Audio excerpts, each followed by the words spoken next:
Hey, it's me. I may end up editing all of this out or not editing it at all, but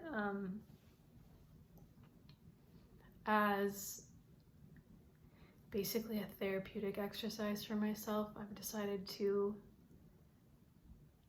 tell the entire story of how I got sick with mold illness and how I healed from it. And I don't really care if no one ever watches this, because I just kind of feel like I need to get it out of my system. And then if someone ends up watching it and finds it helpful, then that's cool. But I'm not counting on it. I've never been on camera before, so I'm deeply uncomfortable at this moment, and I keep finding little threads and things to pick at so that I don't have to focus on what's going on. Okay, so the experience I had was so deeply traumatic, but also life-changing in positive ways. And so the story is going to be very depressing for most of it, and then the end gets pretty good. I'm enjoying the other side of it, and I have healed almost completely. I have like a regular life now. I wouldn't say regular, but because I don't think it looks like other people's lives, but I'm fully functioning, able to do anything, all the things that I couldn't do when I was sick. When I was sick, I couldn't drive my car. I was basically stuck in my room. I couldn't work. So I'm doing all of those things now. So I'm living, on paper, a regular life. I can spend time with people that I love when I couldn't do that before. This is also, I think, an important context to have about what happened to me is that I figured out after the fact that I do have Ehlers-Danlos. I inherited it from my mother. And so this is, what happened to me is probably not a typical story for someone who was exposed to mold and fungus in their home. So the story starts in 2017. I was living in Austin, Texas.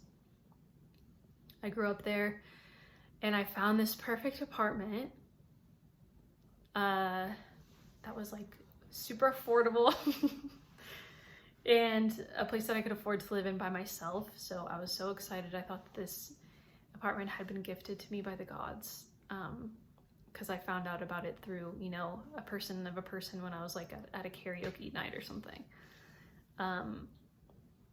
So I moved into this apartment in 2017, and I very quickly started having very bizarre things happen in my body, mainly that I started to develop a panic disorder, and I was having panic attacks almost every day, at least twice a week. My nervous system was the main thing that was affected, and for context, the black mold was visible. It was growing in my bedroom where the ceiling met the wall, and it was also in my AC window unit. And I was so uneducated and uninformed about how dangerous black mold can be that I had no idea that that was bad. I was in my mid-20s at the time, and so I just I cleaned off the AC unit, I wiped it down, but mold kept growing back. I had no idea how to kill mold or that it was making me sick. And especially because it was affecting me it was affecting my nervous system more than anything. And also my skin broke out like horribly. I'd never had that bad of breakouts before. It was like all just along my jawline, like cystic acne, really, really bad. I remember I was like a bridesmaid in a wedding that year, so it was a big deal to me. Like my whole thing, like I wasn't even worried about the panic attacks. I was worried about how am I gonna look good in these pictures. I discovered the supplement DIM. I forget what I don't think I can say what the long name is, but it's because I figured if I was breaking out on my jawline, it was something hormonal that was going on. So I found out about DIM. I started taking it and it did clear up my skin, but DIM is also helps your liver detox. So I was inadvertently helping my body detox from being poisoned every day.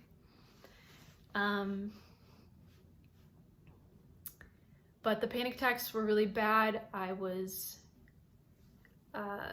getting Xanax through a friend of a friend. And then I went to the doctor and was put on antidepressants, and I got on Zoloft, and then the panic attacks stopped.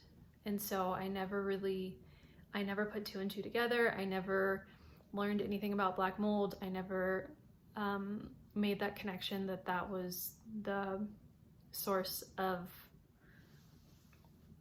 my like psychological nervous system issues. So I lived in that apartment for a year. I moved out just because I moved to another city. So I never told anyone about the black mold. I had met the woman that had lived in that apartment before me, and she never said anything about it. No one, like, you know, my parents had looked at the apartment. No one ever said anything. But that was probably bad. So, and then I moved to Kansas City, and I was fine for a while. I became really interested in herbal medicine. And so I started working at an apothecary when I moved there. I learned all about the medicinal properties of herbs, and that helped me get myself off of antidepressants. And I was kind of experimenting with different herbs and like gentle detoxifying herbs like burdock root. I had no idea though that I desperately needed a really intense detox. So I wasn't really doing it properly, but I was just kind of playing around. So I was fine for a while. I got off of antidepressants, and then in the fall of 2019, I moved into a different apartment than the one that I had first moved into in Kansas City. And the thing about me is that I love old things. I love antiques. I love going to estate sales. I love old buildings. So the apartment that I had moved into in Austin in 2017 was built in the 40s. And the apartment that I moved into in Kansas City in 2019 was built in 1919, so it was 100 years old. That was something that I loved about Kansas City, was all the old brick buildings, because we don't really have those in Texas. But the apartment had just been renovated, and me and my ex-boyfriend were the first people to live in it since it had been renovated, so everything was super nice, super clean, fresh coats of paint, new appliances. So there was nothing visible in the apartment that would raise any alarms. And then obviously also this is just a few months before COVID. I got COVID in February of 2020, and I started having the same kinds of symptoms in this apartment that I was in my 2017 apartment, mainly being that I would wake up in the middle of the night. I would wake up having a panic attack. This was usually around 3 a.m. And I didn't know anything about cold exposure therapy at the time. So probably taking cold showers would have helped, but I would lay on the cold tile of the bathroom floor until the panic attack subsided. And I also started developing really bizarre fears. My hormones started kind of being all over the place. My period started being like coming really early out of the blue, and I had always been on a very regular schedule. I had never had an irregular period before. My ex-boyfriend also started having odd symptoms in that he started having migraines and vertigo. And I started doing the classic thing that's kind of a telltale sign that there's mold or fungus in your house, is that I was constantly clearing my throat. I was having a lot of trouble sleeping at night. I mean, obviously, because I was having panic attacks in the middle of the night. I was getting really, really irritable. I started having like issues with my coworkers because I was becoming a pain in the ass. But let me go back. So when lockdown happened, I got temporarily laid off from my job at the apothecary, and so I decided to go back to Austin to stay with my parents for a month. And when I was back in Austin, I was doing great. I was going on walks every day, like going out in the sun. I felt really good. And then I had to come back to my job. Things kind of progressed from there. I think it was in the fall or winter of 2020, I had sort of like I don't really even know what happened, but I had to stay home for 5 days. I was so sick. Yeah, so I just kind of felt like I was dying without really being able to explain why I felt like I was dying. And then because of COVID and because it was over Christmas, there were no doctor's offices open or available, and so I was kind of panicking, like I feel like I'm dying and I can't get in anywhere for anyone to see me. I just like started eating chicken because I was vegan at the time, and I was like, maybe I'm just like deficient in protein. I just started eating rotisserie chicken.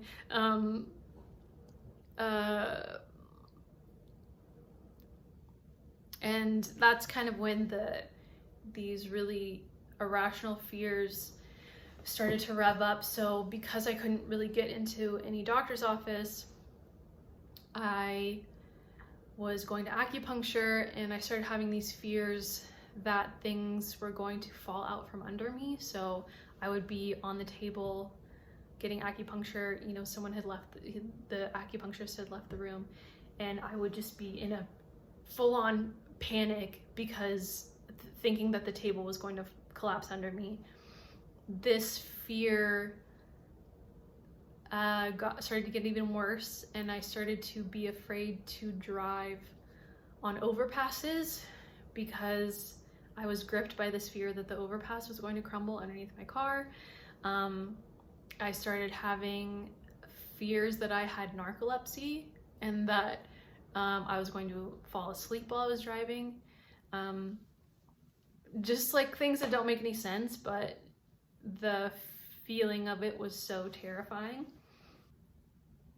Then, because of like some things changing at the apothecary at work, my boss sold the business and I decided it was time to leave. I was kind of already having this feeling like I wanted to move back to Texas, and so I quit my job and I told my ex-boyfriend that I just wanted to like go visit my parents again, but really I was making sure that I really did want to move back to Austin. So I went back for 3 months, and it was confirmation for me that I did want to move back.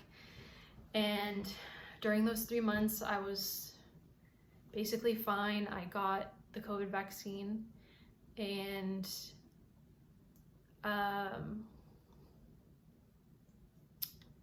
at the beginning of June, I drove back to Kansas City to go tell my ex-boyfriend that I wasn't coming back. And, you know, I was making these 10.5-hour drives like semi-regularly from Austin to Kansas City. And when I got to Kansas City, I told him that I wanted to move back to Austin, but I was too afraid to tell him that I wanted to break up. So I just kind of like left it at that. I ended up staying there for a month because I felt so guilty. And so I came back in July. I came back to Austin in July, and on the drive back, my anxiety was at such a fever pitch that I barely made it home. I think I was in Dallas or somewhere, and I called my parents and I was like, I don't think I can do this. Like, I physically like can't drive anymore because my anxiety is so high and I don't know what's going on. And I had just made the 10.5-hour drive by myself, you know, a month ago. And suddenly I was incapable of doing that again. But I did make it back.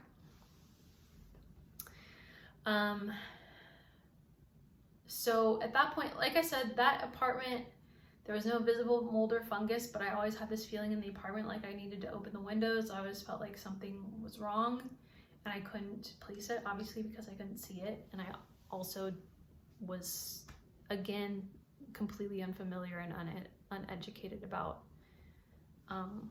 mold poisoning and all of that. So even if I had seen it, I don't know if I would have done anything about it. So I moved into my parents' house in Austin, and I was out of the place. I was obviously in a safer environment when I was back there, but it was kind of too late at that point. Knowing now how everything played out, the fungus and mold had already colonized my body and was already like growing inside me. So at that point, it was basically just waiting for opportunities where my immune system was stressed even more to where it could just like spread. And those opportunities came. So some interesting symptoms also are the like emotional symptoms that I had. One being that I was so filled with hatred and like horrible like vitriol towards other people that I normally would not have felt. So when I moved back to Austin and lived with my parents, I just didn't really want to work for anyone at that point. So I kind of started my own cleaning business. I was just cleaning houses. So it's several days later and also nighttime. I'm gonna try to just pick up where I left off. Okay, so I was talking about irrational like surges of hatred and anger that I was feeling towards the people's houses that I was cleaning. Just having these mental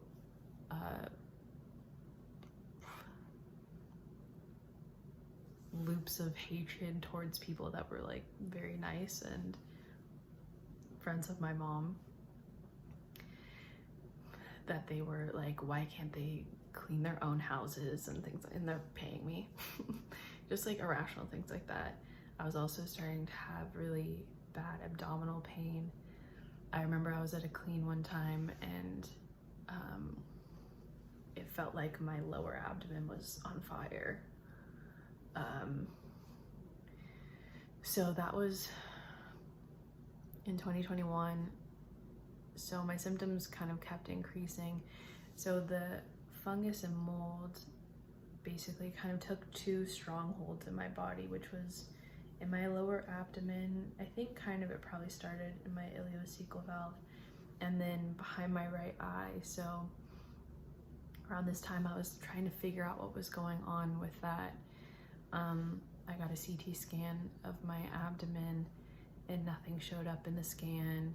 I went to the eye doctor and paid $200 for the eye doctor to tell me it was allergies. And I was like, why would I only have allergies in one eye? But okay, sure, I'll take a Zyrtec. And then also I started having equilibrium issues around this time that I'd never had before. I went to a wedding, like in a different state, took a flight, and I started having weird equilibrium issues after that. I remember like sitting on a porch swing and feeling like the world was moving in a way that it had never before. And unbeknownst to me, the fungus was just like spreading in my face. So, and in my ears and my eyes and everything. So, fast forward to 2022. So I was like trying to figure out what was going on. I obviously was aware that something wasn't right, and I was having pain in areas of my body. So I was doing Western medicine things to try to figure out what was going on, and I was getting no answers. And so I kind of was turning to, like I'm a pretty, I'm not really much of a scientific materialist. I've been into esoteric topics since I was young, and so because Western medicine wasn't giving me any answers, I was kind of trying to search for what was going on through kind of like spiritual experiences. And so in 2022, I did several plant medicine retreats to try to, I don't know, like crack myself open in a way, I guess. And this turned out to be, I mean, I don't know. I think everything happened the way that it was supposed to, but looking back, that was probably the worst thing that I could have done for my nervous system. And I obviously didn't know that there was this like active infection in my body. And so I didn't know that by putting my body through extra stress, I was really just giving the infection an opportunity to spread even more.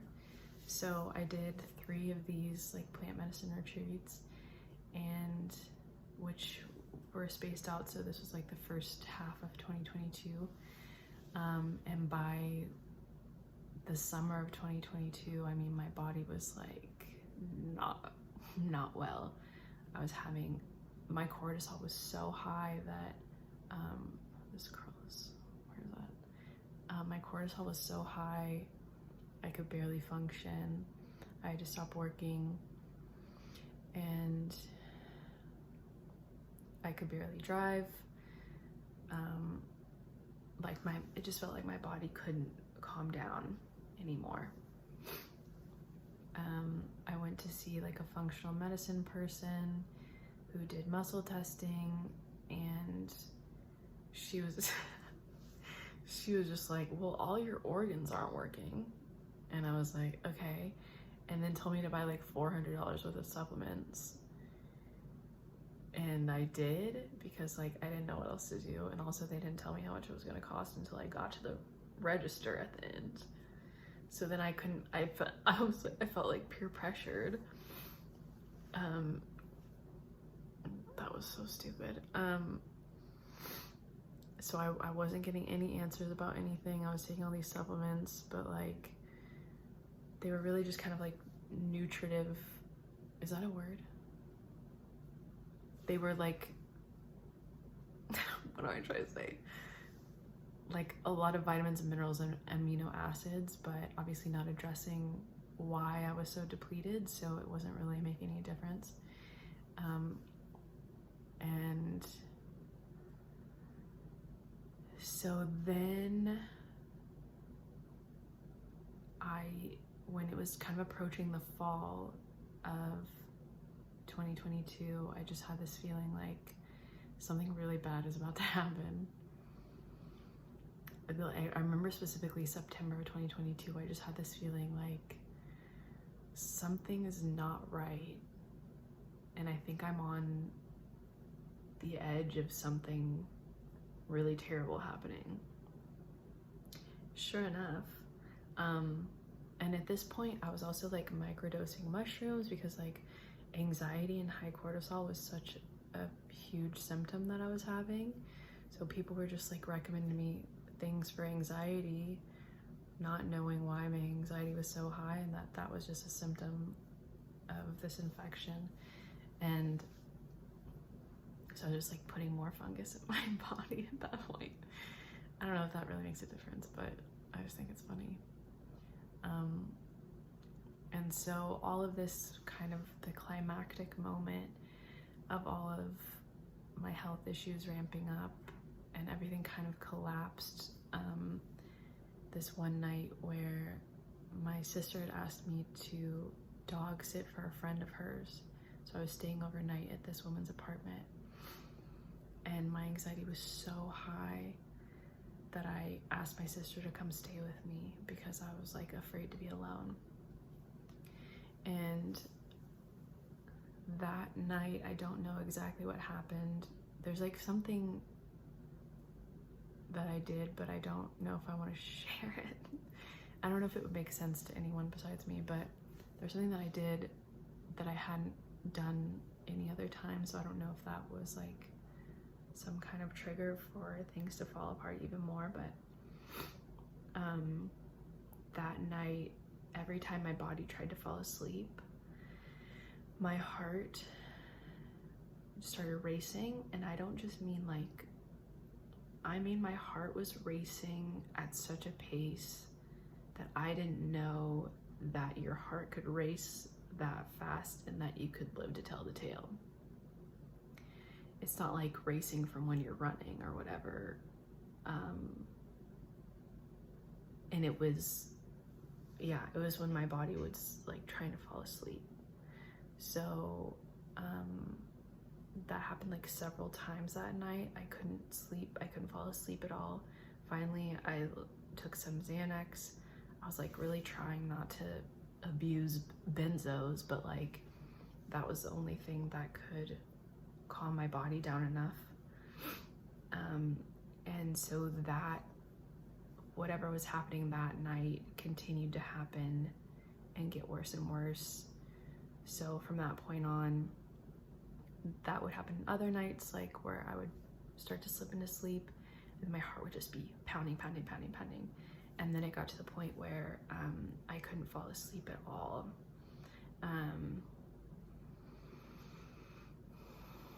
And I would be up for like 3 days at a time. And then this other thing started happening where I wouldn't be able to fall asleep, and then it would get to about like 6 a.m. My body would be so exhausted that it would start to slip into sleep, but it was like my body couldn't transition from being awake to being asleep. Like it was like the mechanism to take you into sleep was broken or something. And so as I would start to fall asleep, I would stop breathing and then wake up, in a jolt, like gasping for air. And that would just happen over and over again, and I wouldn't get any sleep. I started going to this other doctor. She was just like a, regular Western medicine type of doctor. I would love to name names actually because she can choke. I'm just kidding. I don't wish ill upon anyone, but I don't have positive feelings about her. Basically, like, we did some blood work. She was like, well, your iron's low. Sometimes that causes sleep issues, so like get on an iron supplement. So I did, and then when that didn't change anything, she was like, and at that point, so this is when I wasn't sleeping anymore, and she had given me a prescription for Xanax, and Xanax was the only thing that that was my lifeline. Like, that was how my body and my nervous system could calm down enough that I could slip into sleep. My body couldn't do it on its own anymore. And so she started to treat me like I was just like, I don't know, trying to get pills from her or something. And I was like, I'm dying. Like, I can't physically sleep anymore. I'm gonna die. And she just had like no sympathy for me. So I stopped seeing her because I was like, she just fucking left me for dead, basically. I was able to get a Xanax prescription through a different doctor. So if I took Xanax at night, I could at least sleep for like maybe 2 hours. But I was also really scared of becoming dependent on benzos. Like, I know that that's not good, but that was the only thing that I had at the time. And then, and you have to understand my mental state at this point. Oh wait, I didn't even tell you, like, I didn't even say the worst part of it. Okay, so also around this time, this was like, yeah, so things just kept getting worse.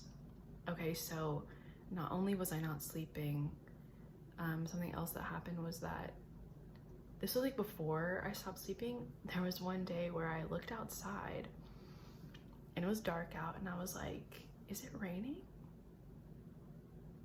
Like, is it raining outside?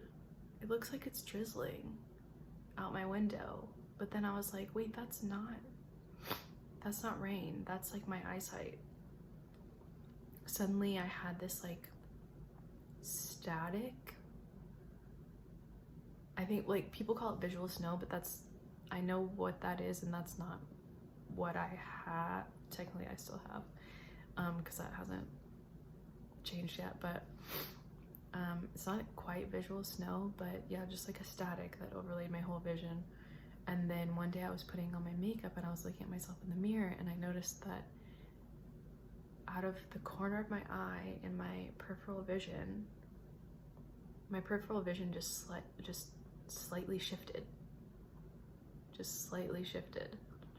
And you know, maybe that doesn't seem like a big deal, but when you've been looking one way out of your own eyes for your entire life and then it kind of moves, you're like, what was that? And then essentially my sphenoid bone, because like now the fungus is just taking over my face and like my head. So my sphenoid bone, which is the bone that's behind your eyes and your nose, basically came out of place. And I could see it, like when I would close my eyes. First of all, there was like static there that wasn't there before. And then I could see, like, I don't know how to describe it. Like, I could kind of see the electricalness of the eyes when my eyes were closed. And I could see like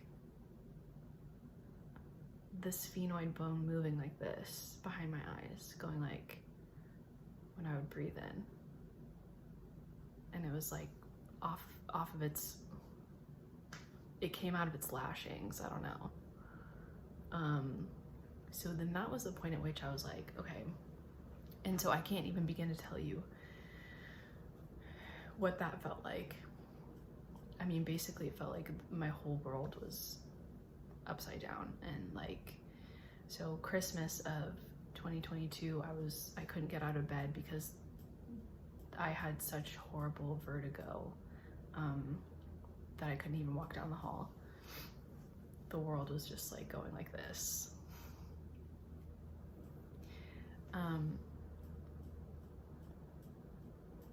And so a lot of times it would feel like I had this like flipping sensation behind my eyes.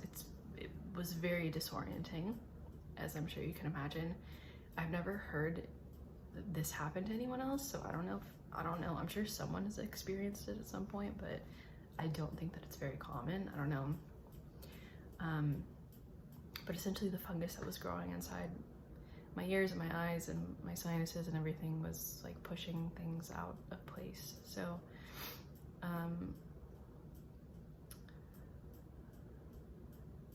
and this was also causing me to basically kind of have symptoms like I had PTSD. So I was like afraid to be alone in a room, and I became really very sensitive to any kind of noise,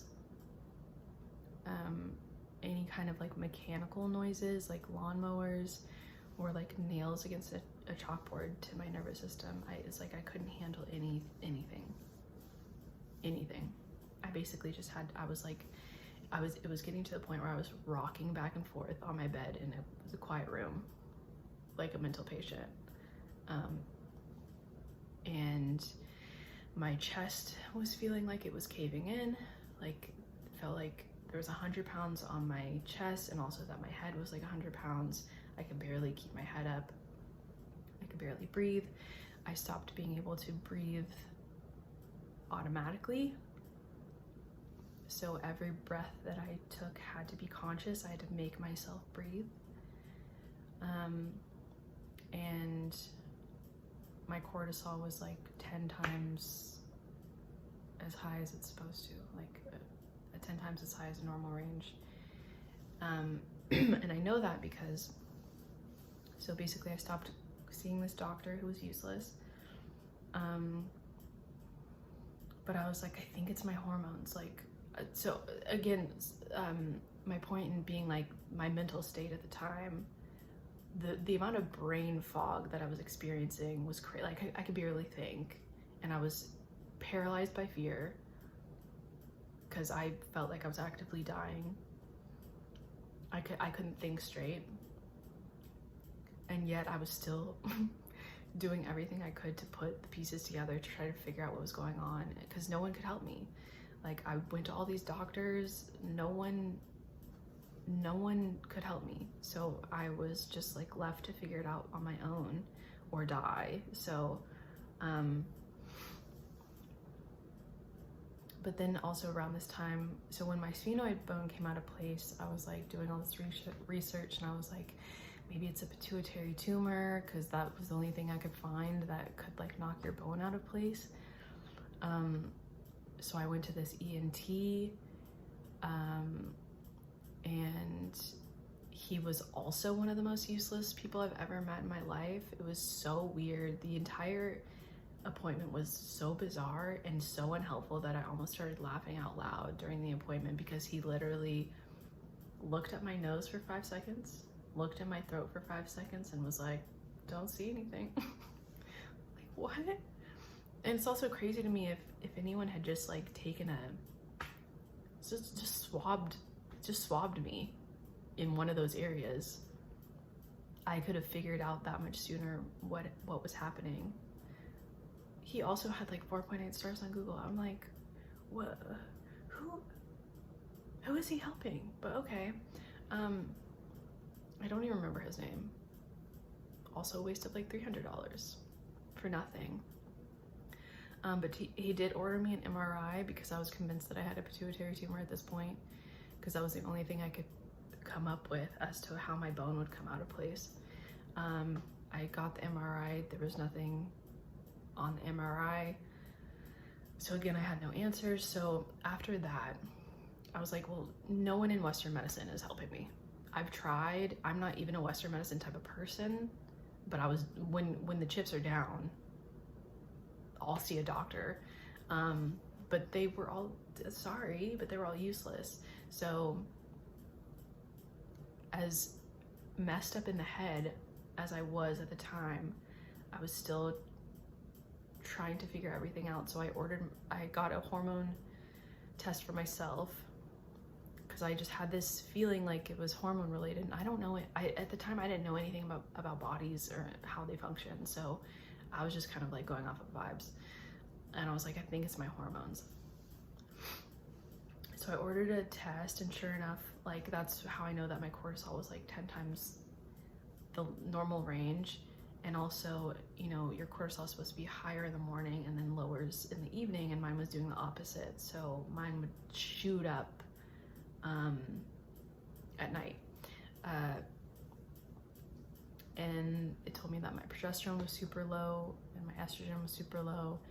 So then I was like, okay, this is something. So I found a hormone specialist, like someone who does HRT, a nurse practitioner in Austin, and she was so amazing to me. This was like kind of the first person that I met that listened to me, didn't make me feel like I was crazy. She was like, yeah, I don't know, you know, I don't know what this is, but like, let's figure it out. Let's try some things. She got me on progesterone. I was also experiencing this thing though, where I was like, I mean, I was in a little bit of psychosis, right? Like, you're doing things that don't make sense. I was horribly afraid of taking medication. I think the fear was coming from, like, I didn't want to make anything worse. So she prescribed me this progesterone. I didn't take it for the longest time. And then finally I started taking it, and it really helped. I started to get like 4 hours of sleep a night, and I could finally get off of Xanax to put me to sleep. So, but if anyone wants to know her name, I'll give you her name, because she was really amazing to me, and just really curious, like had the kind of attitude that you would want a doctor to have, to be like, I'm not sure what's happening, but let's figure it out together, and I'm listening to you and taking you seriously. So that was huge for me, because no one had ever even just like listened to me before without insinuating that I was crazy, or that I just, yeah, like was mentally ill. So yeah, I got on hormone replacement therapy. I was taking progesterone. So we were like starting to get some wins, you know. I was like, so I was getting 4 hours of sleep a night when I finally started taking the progesterone. And then December of 2022 was also when I found myofascial release. So I was obviously doing a lot of research about just like all kinds of healing. And like I said, a lot of my symptoms were very PTSD-like. And so I was looking a lot into like trauma healing. Which is funny, because like I've had a very sheltered life. And what's funny about this illness is, like, even the first time I got mold exposure too, it was like convincing me, because my symptoms were so psychological and like nervous system based. It was convincing me, like, do I have trauma that I don't know about? Like, why am I behaving and like responding like this? So I was still kind of under that illusion that maybe this was like, I had like stored trauma that I didn't know about, because it was all coming out in like panic attacks and horrific anxiety and like intrusive thoughts and everything. So but that's just, you know, I was completely uninformed about how pathogens, like certain pathogens can really cause mental illness. So but so through my research of all these healing modalities, I found John Barnes' book, Healing Ancient Wounds, and it really popped out to me because of the cover. It's like a 70s style illustration of him in a cougar's face, and I was like, this looks like something I need to read. So I did, and it really spoke to me. And so I found a myofascial release therapist in Austin. Her name is Donna Height, and I'm gonna start crying. Okay, she is like an angel. She's like her coming into my life is the best thing that ever happened to me. She's like family to me now. She's like a sister to me. And even though myofascial release obviously wasn't, because the root of what was going on with me was pathogenic, so you know, that modality wasn't going to heal me because it wasn't addressing the root problem. But Donna taught me so much about, like, I mean, obviously I think you can imagine how afraid I was of my own body at that point, and how afraid I was to feel what was happening in my own body. And I don't even know if I had necessarily been in my body for most of my life. My body was always kind of the enemy. And so, but again, Donna was a person right when I met her who listened to me, like really deeply listened to me and what I was saying was going on in my body, and taught me how to just be okay with like feeling it, even though it was really scary.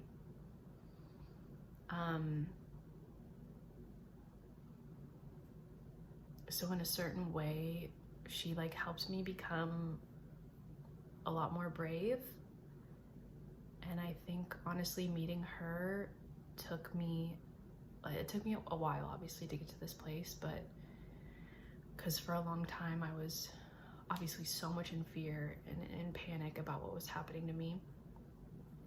Literally sobbing on the floor of my room, shaking my fist at the sky, being like,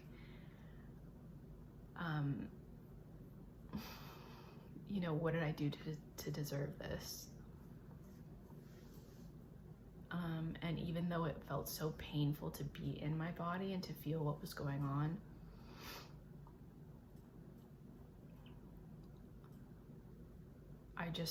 my relationship to my body just started to change, and that was really because of Donna and the time that she took with me, and like her patience with me, and just like her presence. She's like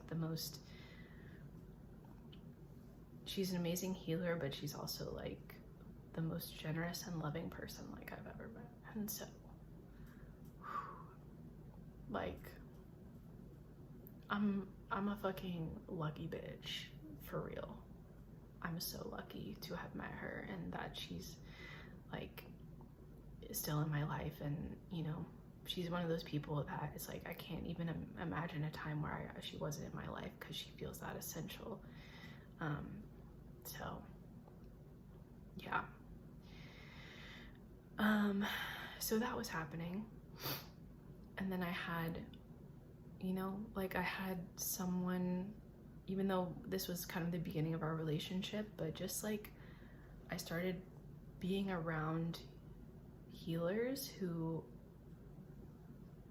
could actually be supportive to what I was going through, even if like their specialty wasn't exactly what was going to heal me completely. I think it was all perfectly timed to what I needed, and was really actually getting me out of being in such an intense state of fear. I think that was really important.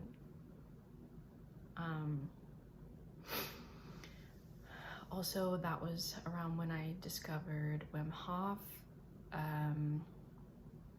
because of the thing where I would stop breathing when I would fall asleep. I just kind of like started researching his breathing methods, and I started doing ice baths, and it's not something that I still do, but I think it was really good for me at the time, and it gave me like a reason to get up in the morning, to be like, okay, if this is the only thing I can do today, that's okay. And at least I did that, and I know I think it's doing something, maybe.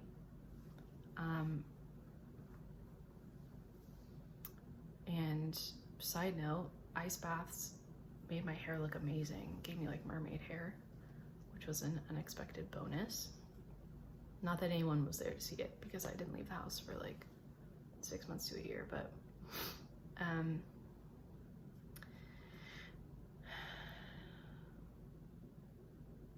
so this shift kind of started happening within me, where I was coming out of a panic state and into more of an acceptance and a curiosity about what was happening to me. And so that was most of 2023. This is where things start to get good. The momentum has changed. I kind of let go of the victim mentality that I had around dying, and I think that was really important to even be available, to be in like a state to be available to get more information about what was going on. Does that make sense? Like, I just think that being in a state of victimhood about being sick and also not accepting, like making the fact that I had gotten sick, making that wrong, was shutting me off from actually being able to figure out what was going on. So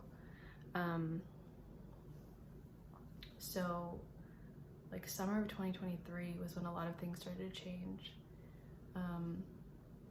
I started going to this chiropractor in Austin. I think their name is like Family Chiropractic. They're in Westlake. I'll look up their name because I really want to give them. They were really helpful in me figuring out what had happened to me, and they're like the sweetest people too. I started going there, and they use muscle testing to make adjustments to the body and also to know the order in which to make adjustments. And so that's going to be important to the story later on, but I'll get to that later. Also around the same time, I think it was around the same time, I started doing SSP, Safe and Sound Protocol, and I heard about this through Jessa Reed's community, her Patreon community. She started getting into nervous system healing and learned about SSP, and so I connected with this like beautiful person, Z, and they actually like were so generous with me, because I had no money. Okay, like I had already blown through my life savings at that point, trying to figure out what had happened to me. All the Western medicine stuff like blew through my life savings. So at that point, I was any modality that I was trying to figure out, I would have to borrow money from my dad, and I was too sick to work. I was doing very small amounts of part-time work for my sister, so I would just save that money up and then spend it on other like healing modalities that I needed to try. And so Z was so, I can't believe they, did that for me, but basically in exchange for just like a very small amount of work that I did for them, they allowed me to do SSP for free, or in exchange. And that really, SSP really made some big shifts in my nervous system, that I remember significantly at helping with driving, because my cortisol would be so high when I would drive that it would feel like I was trying to jump out of my skin. And I remember after finishing SSP, I was sitting at a red light, and normally when I, when things were at their worst, I would be like tapping the brakes because I had to like keep moving when I was stopped at a red light, because I couldn't handle, my nervous system couldn't handle, I don't even know how to describe it, but I remember after finishing SSP, I was just sitting at a red light normally, being still, and so that was really huge. So there's probably other stuff that happened in 2023, but I can't I'm blanking now. I hope I'm not forgetting anything. But so with the chiropractor that I was going to,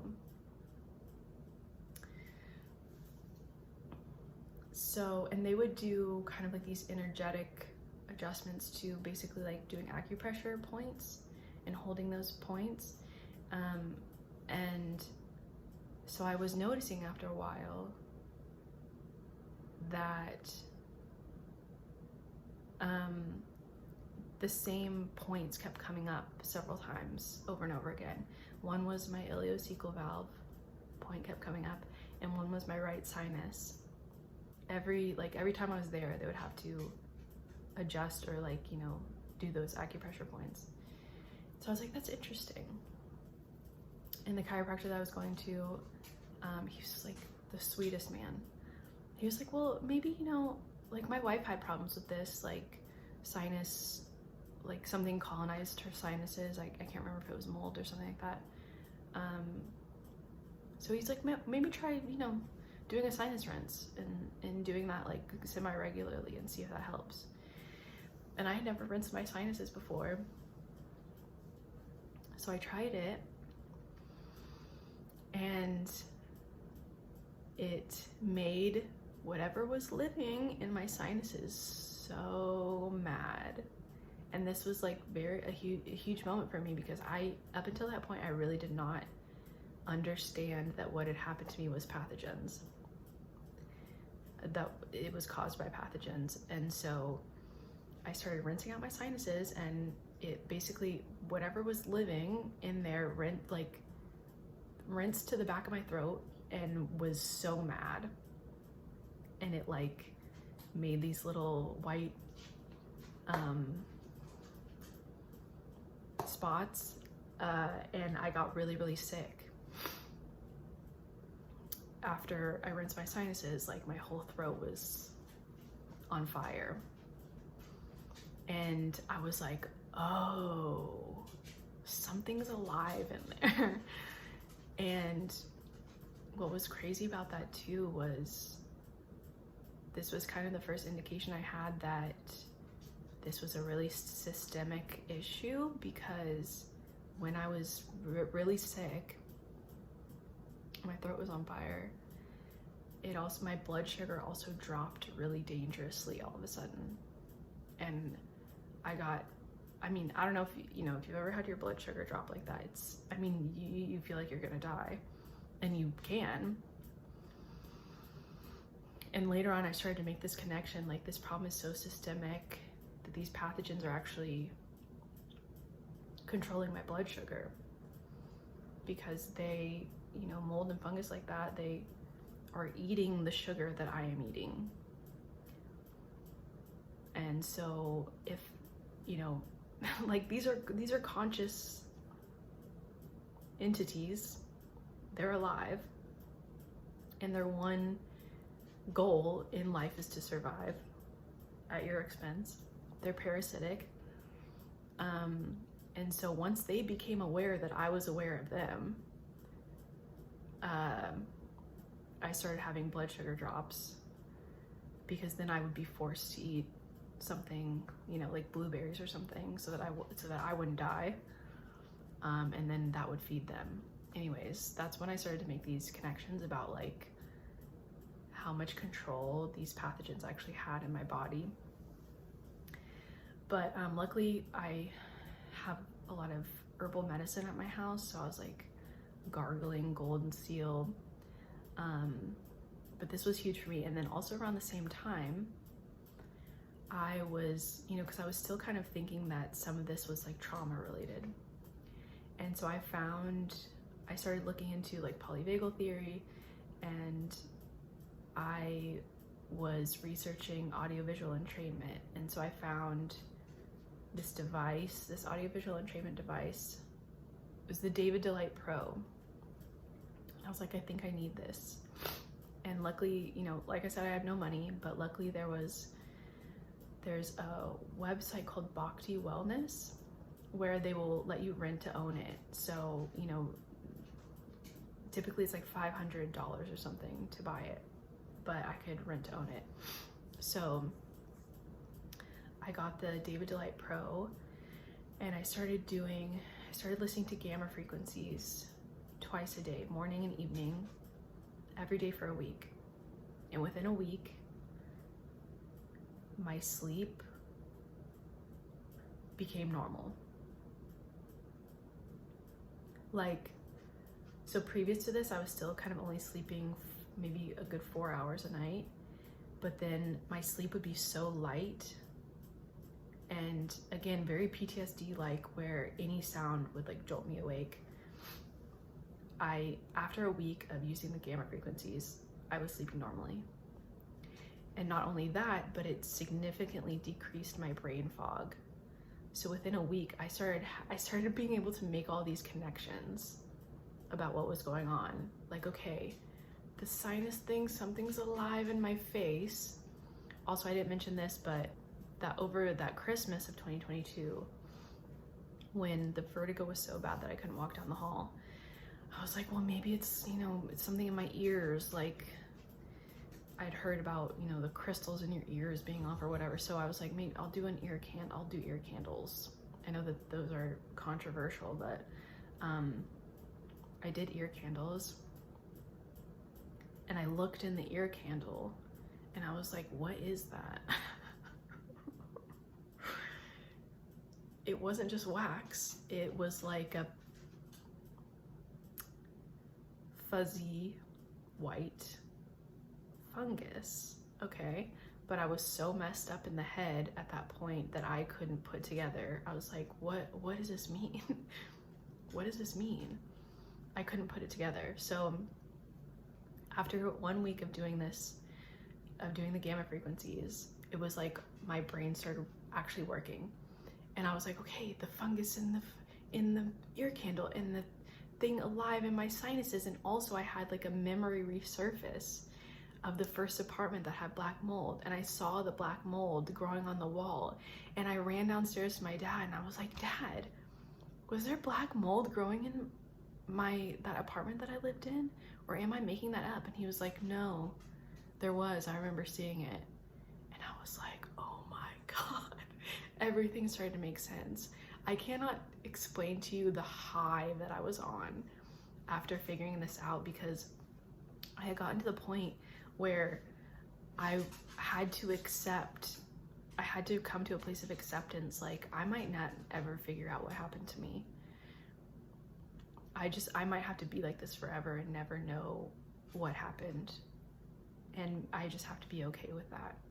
And so then I had this huge revelation of like, and I wasn't aware that it was fungus. I was like, it must be mold from that apartment and then this other apartment. I was like putting it all together. I was like, okay, I had the same symptoms in that apartment that I did in the mold apartment.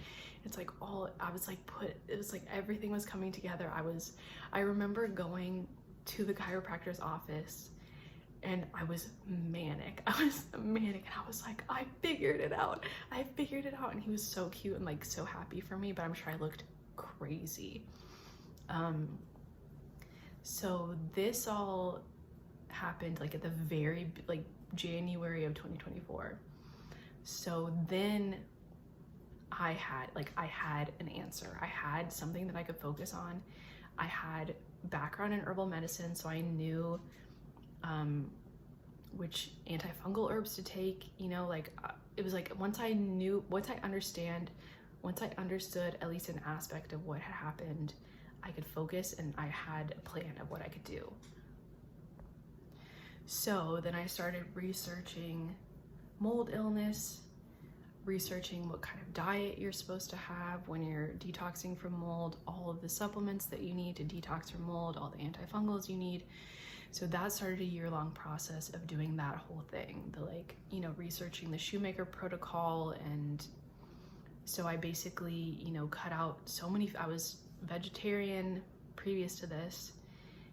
I completely switched my diet to just eating meat and basically vegetables that grew above the ground, so that I was not eating any starches. I had to eat some rice or else my blood sugar would drop too low. So this was like the time of developing the perfect supplement protocol. Spent so much money on supplements. A lot of them are still in my closet. But this had to happen. It was, and just detoxing like over and over and over again. All the things, the binders and the whatever. And so this was working to a point. My skin cleared up. My skin had been, because the infection was on the right side of my face, the right side of my face was totally broken out and the left side of my face was regular, so I looked great. So my skin cleared up. I was kind of able to start functioning a little bit again, like start driving my car a little bit again. I started working very part-time again. I started being able to see some of my friends again. Like my nervous system would be so overwhelmed previous to this that I couldn't really even sit in the same room as someone. So I was like kind of rebuilding a semblance of a life. I wasn't all the way back, but yeah, I was rebuilding. 2024 was all like rebuilding, but very gently, because I wasn't 100% obviously.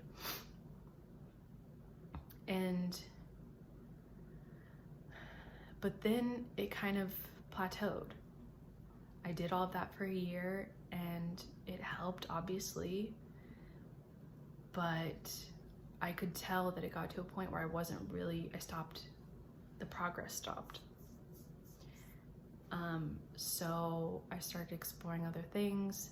I started doing ozone therapy as much as I could, not like the IV kind, because I didn't have that kind of money, just like the insufflations when I could afford it. What else did I do? I was still doing myofascial release. Yeah, basically kind of that. I can't remember if there was anything else I did. But nothing was really,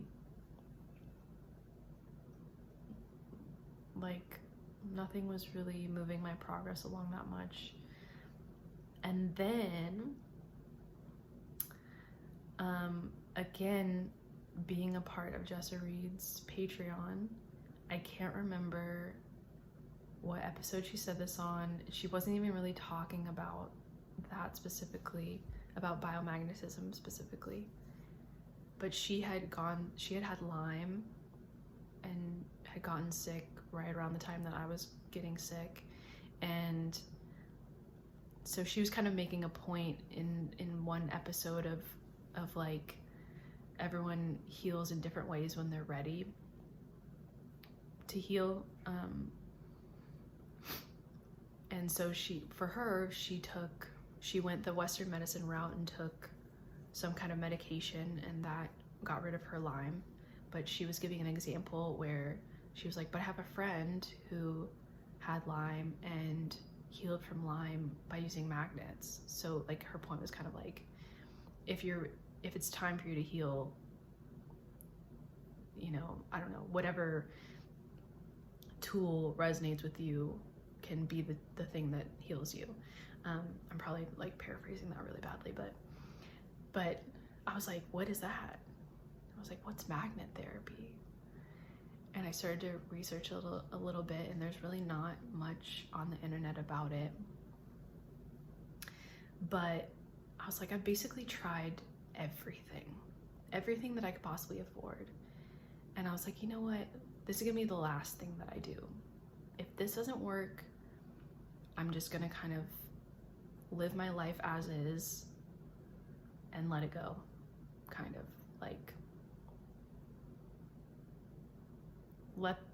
let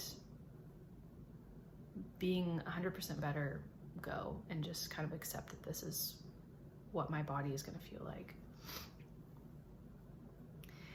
And so I reached out to two different people in Austin. The first person I reached out to because she was closer to where I lived, but she never got back to me. And so I reached out to someone who's way up north, but she got back to me, and thank God she did. Her name is Alison Kate. She's an angel. Saved my life.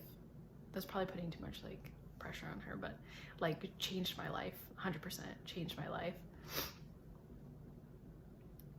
And so I had my first biomagnetism appointment in January of 2025. And in the first appointment, I had the magnets on, and I was like, oh, what is this? I could feel something happening in real time. I'm gonna make another video about biomagnetism specifically and what my experience of having all those sessions was like, because it would just take too, like, it needs to be a separate thing because I would want to go more in depth about it. But within the first session, I was like, this is what I need to be doing. This is the thing that's actually going to make progress for me, and this is the thing that's going to heal me. So all of 2025 and even like into 2026, I'm still having sessions, not as frequently as I was in 2025, but I spent the whole year having biomagnetic sessions, and I'm like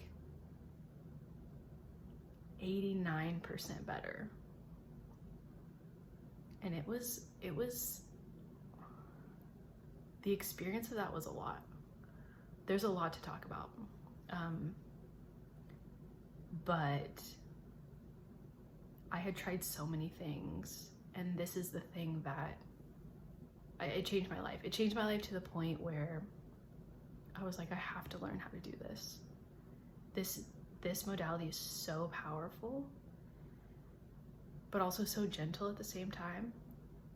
I love, like, biomagnetism aligns with my values so much, because I don't really believe that healing should be hard and also harsh on your body. I loved that this was such a gentle way of healing, but so powerful. And I think with mold illness and chronic illness, so much of the responsibility is put on the person who is sick to figure out how to heal themselves. And it just felt like such a relief. There was like nothing I had to do anymore. I didn't have to like take any more pills or like not eat, like only eat 5 things, or, you know, I could just like relax and let these magnets do whatever they were doing. Anyway, so I became really passionate about biomagnetism, and I was like, I have to do this training. And of course the timing worked out perfectly. Like, the training had been postponed until the fall of 2025 when I was ready-ish to start taking it. And I had a lot of self-doubt about it, because I was like, how can I help anyone else heal when I'm still not 100% better? But turns out you can, or you can at least do your best. And I'm so excited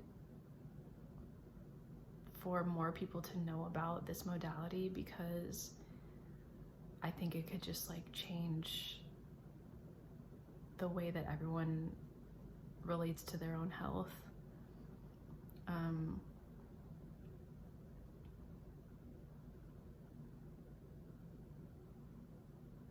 I've felt in my own personal firsthand experience the craziest things happen during these sessions and after these sessions while things are clearing, like, and the emotional and mental effects of pathogens also, those things clearing and lightening. And yeah, I'm gonna have to go into it more in depth, because it's a whole story to tell separately.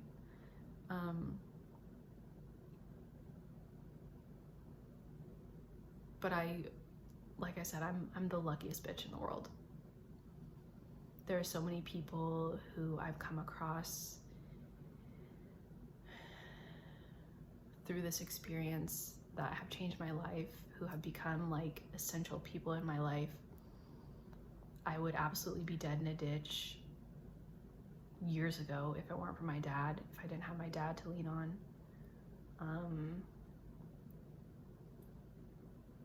And I've met currently some of the most important people in my life are people that I met, are healers that I met going through all of this. So it's just crazy to think about the nightmarish hellscape that I was existing in, and then the absolute stark contrast that is my life now, where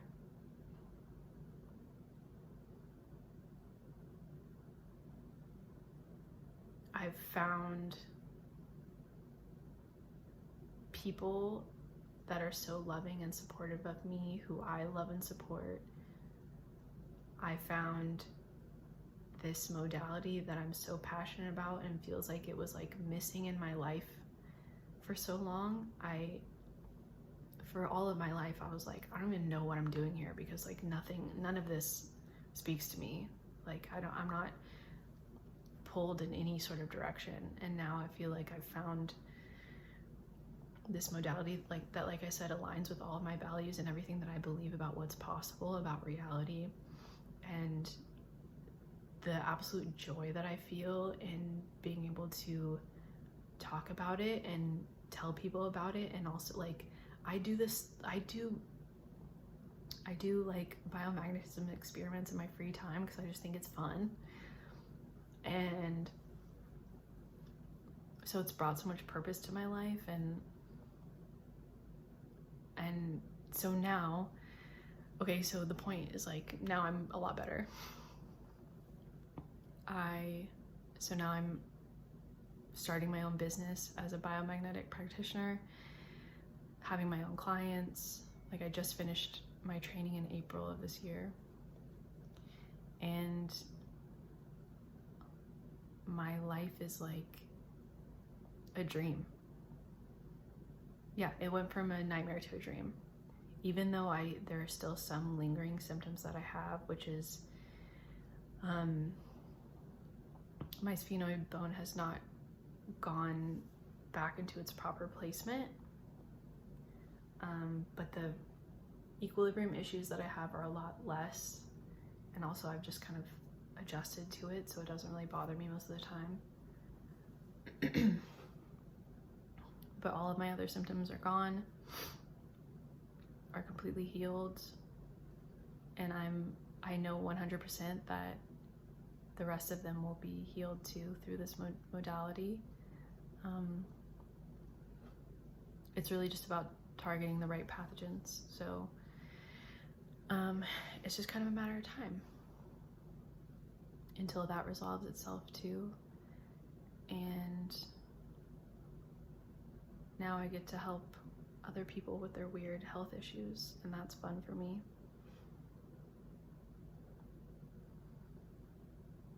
And I think you do have to go through it and know what it's like to be able to help someone else with it as well.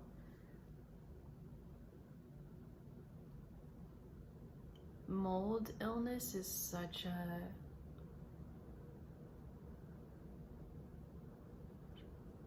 I feel like it's this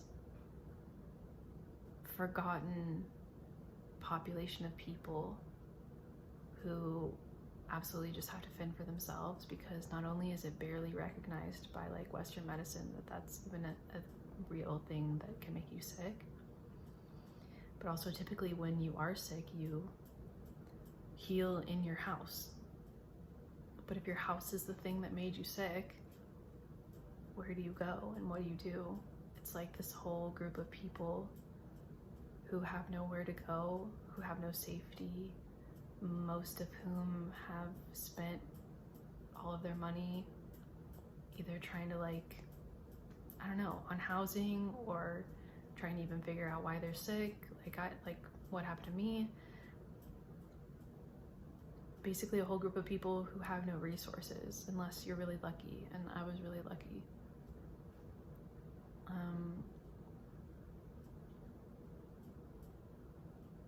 I think I'm also going to make a video on 100% free things that you can do if you have this kind of illness. Because there were some things, it's probably going to piss people off, but like there were some things that were really helpful for me that didn't cost me any money. So I think that'll be another thing that I do. I don't know. I'm getting really tired. I don't know if I said everything that I meant to say, but that's all.